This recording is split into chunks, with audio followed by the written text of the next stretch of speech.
Satu dua saudara yang malang. Di tepi Prinsenlaan, di Taman Sari, ada sebuah rumah setengah tua, berdinding papan, beratap genting. Bila diperhatikan dinding rumah itu, catnya tidak tentu warnanya lagi dan halamannya yang sangat kotor, menandakan bahwa yang mendiaminya orang miskin juga. Suatu hari ketika matahari hendak masuk ke peraduannya, hawa panas bertukar menjadi agak sejuk, dan angin lemah lembut bertiup sepau-sepai. Pohon kenari yang besar-besar dan tinggi kanan kiri jalan menggerakkan ranting dan daun-daunnya. Udara pada waktu itu sedap dan nyaman rasanya. Orang-orang yang telah pulang bekerja, beristirahat di depan rumahnya. Ada yang duduk membaca, ada yang bermain dengan anaknya, ada pula yang memperhatikan orang lalu lintas di jalan besar, masing-masing dengan kesenangannya. Di muka rumah tersebut di atas, berdiri seorang perempuan. Mukanya asam saja, tiada sabar rupanya. Sebentar-sebentar ia menoleh ke ujung jalan besar seolah-olah menantikan orang. Tidak berapa lama datang seorang anak laki-laki dengan tergopoh-gopoh. Setelah sampai, perempuan itu menegur dan menyuruh anak itu masuk ke rumah dengan segera. Anak itu masuk dengan diam-diam, diiringkan oleh perempuan itu. Jamin, bawa kemari uang yang dikantungmu itu semuanya. Ayo lekas. 29 sen? Mesti ada lagi. Ayo lekas. Begitulah suara yang keluar dari mulut perempuan itu. Tangan kirinya mengguncang-guncang tubuh anak itu dengan kasar. Anak itu menangis. Ia berkata, bahwa uang tak ada lagi padanya biarpun 1 sen. Engkau bohong, tuduh perempuan itu dengan suara marah, mesti ada kau sembunyikan. Ayo, berikan semuanya, lekas. Ya, betul hari ini saya dapat uang 35 sen. Tetapi 6 sen saya belikan nasi, sebab saya sangat lapar. Sambil berkata itu, dipandangnya muka perempuan yang bengis itu. Oh, bagus. Engkau beli nasi 6 sen. Biasakanlah begitu. Berapa kali kukatakan, lebih dahulu harus engkau bawa ke rumah semua uang yang kau peroleh. Ingat, ya. Jangan lupa-lupa lagi. Mengerti? Dan tiap-tiap kali ia membentak, anak itu dipukul dan ditendangnya, sehingga jatuh terguling-guling ke lantai. Kalau sudah demikian anak itu ditinggalkannya menangis di sudut kamar. Perempuan itu keluar membawa uang. Sebelum menguncikan pintu ia memandang dulu kepada anak yang sedang menangis itu, dengan membeliakan mata, sambil berkata, "Tutup mulut." Kalau tidak, ia memutuskan perkataannya sambil mengacungkan tongkat pemukul. Keadaan di dalam rumah itu sangat sederhana. Di tengah-tengah kamar depan terletak sebuah peti besar, rupanya untuk ganti meja tulis. Dekat jendela, pada dinding sebelah depan, ada sebuah meja yang kakinya tinggal 3. Meja itu dirapatkan ke dinding, supaya jangan jatuh. Memanjang dinding yang sebelah lagi, terletak 2 buah tempat tidur kayu, dialasi tikar yang sudah koyak-koyak.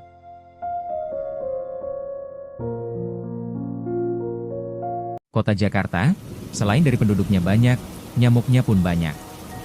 Karena itu orang hampir tak dapat tidur kalau tidak memakai kelambu. Pendeknya, kelambu itu perlu di tiap-tiap rumah, sekalipun rumah orang miskin. Tetapi di dalam rumah ini tidaklah tampak barang yang amat perlu itu.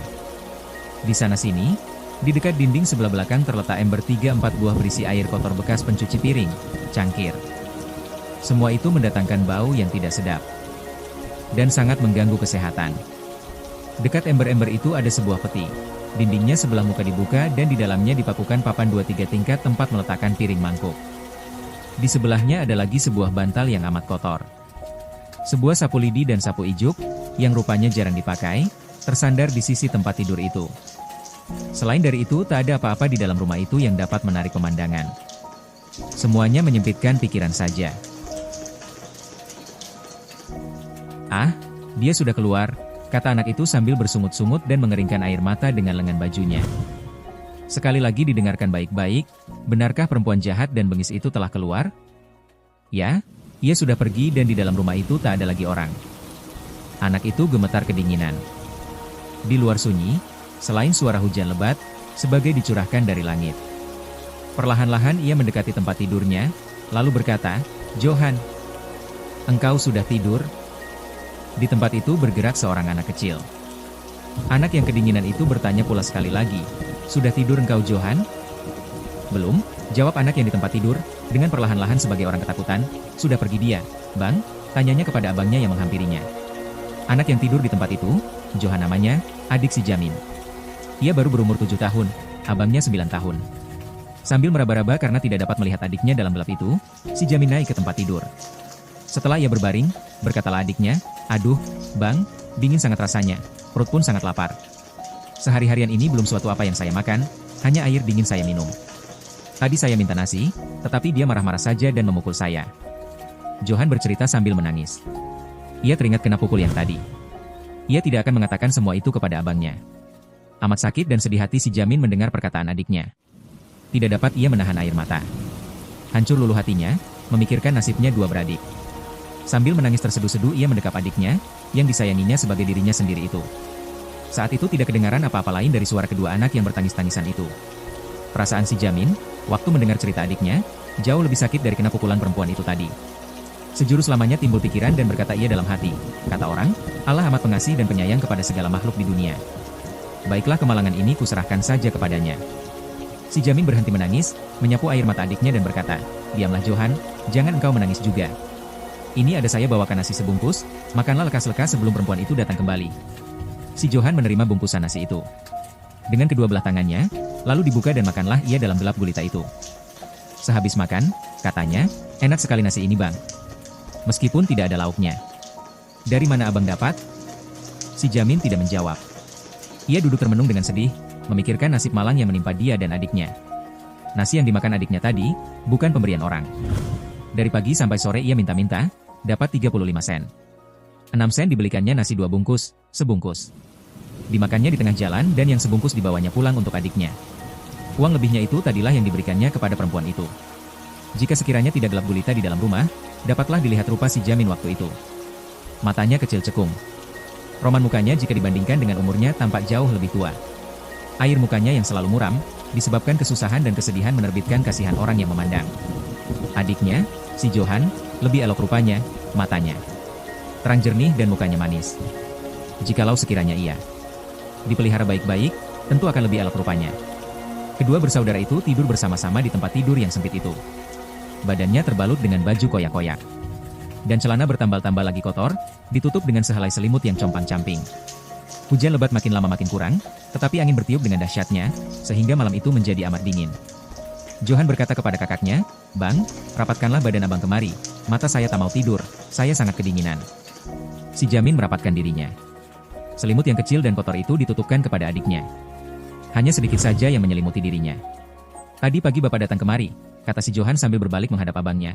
Ah, ia mabuk betul, sampai takut sekali saya melihat dia. 2 kali saya ditendangnya, emak pun ditendangnya pula.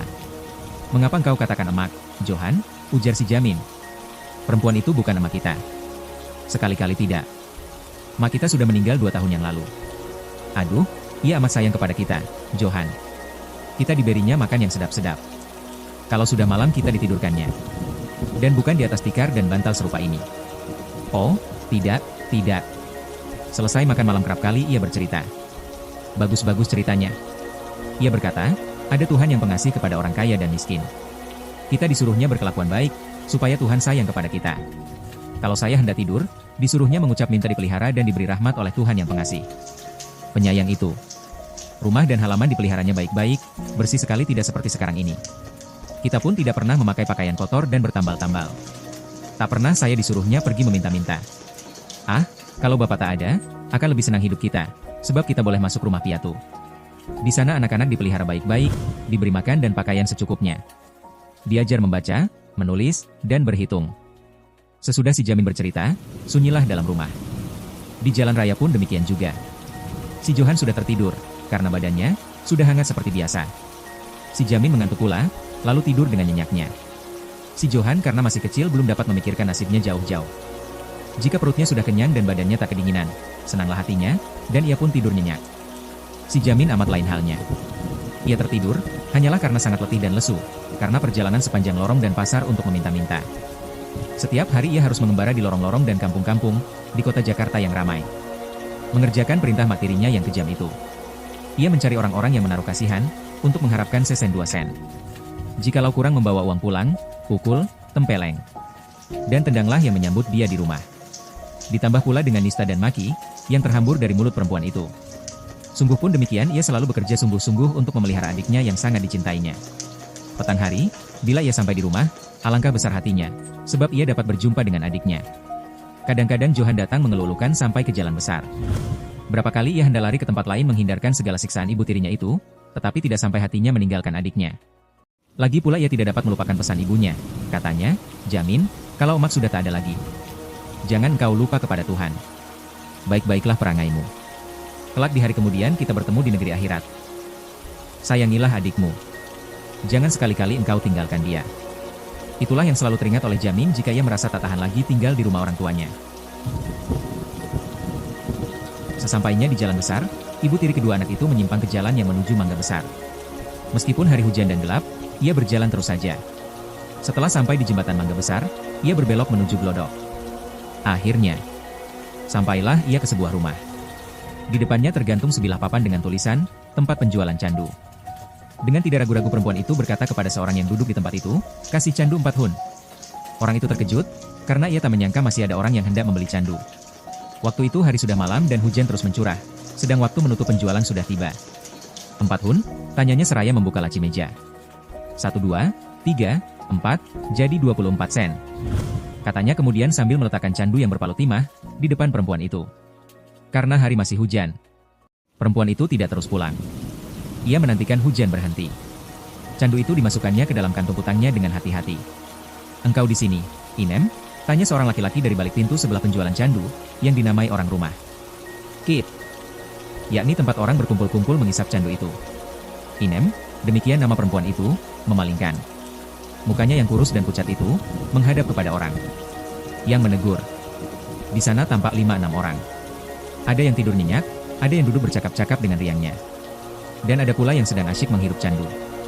Lama juga Inem berdiri di sana dan hujan pun belum hendak berhenti. Si Inem duduk dekat orang yang menegur dia tadi, lalu keduanya bercakap-cakap. Mendengar percakapan mereka, nyatalah perempuan itu bukan baru-baru saja tahu mengisap candu, tetapi sudah biasa bergaul dengan racun dunia itu. Pukul 11 malam baru hujan reda. Inem segera meninggalkan tempat itu. Ia menuju ke Taman Sari. Tak lama sepeninggal Inem, keluarlah seorang laki-laki dari dalam bilik rumah. Kit itu lalu duduk di bangku sebelah laki-laki yang menegur si Inem tadi. Mereka lalu bercakap. Cakap memakai logat Jakarta. Ehem, batuk orang yang baru duduk itu, sambil meraba-raba kantungnya, mencari rokok. Ah, enggak ada lagi bakonya. Katanya, setelah beberapa kali meraba saku dan tidak juga mendapat apa-apa, minta bakonya, Mat. Lu enggak malu? Jaka, minta-minta aja, jawab si Amat. Masak laki-laki segede lu minta-minta tembakau aja?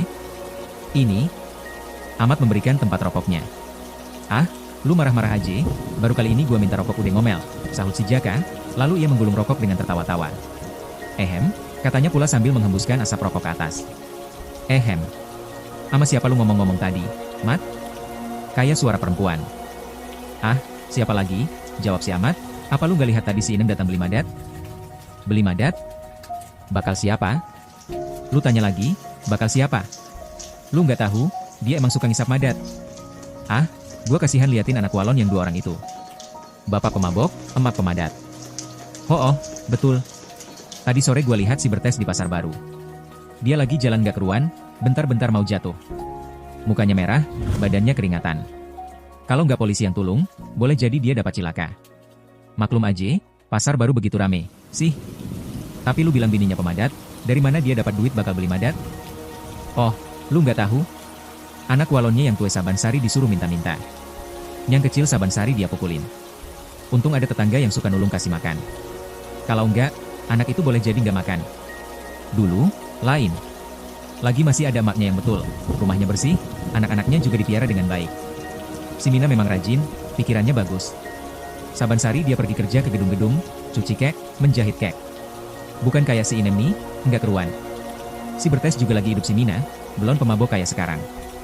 Betul gua kasihan sama anak-anak ya. Nah, gua mau pulang, lu mau kemana lagi? Lu, duluan aja, gua mau ke pasar ikan dulu, jawab si Jaka. Tidak berapa lamanya, rumah, Kit itu kosonglah karena orang-orang yang mengisap madat sudah pulang ke rumah masing-masing.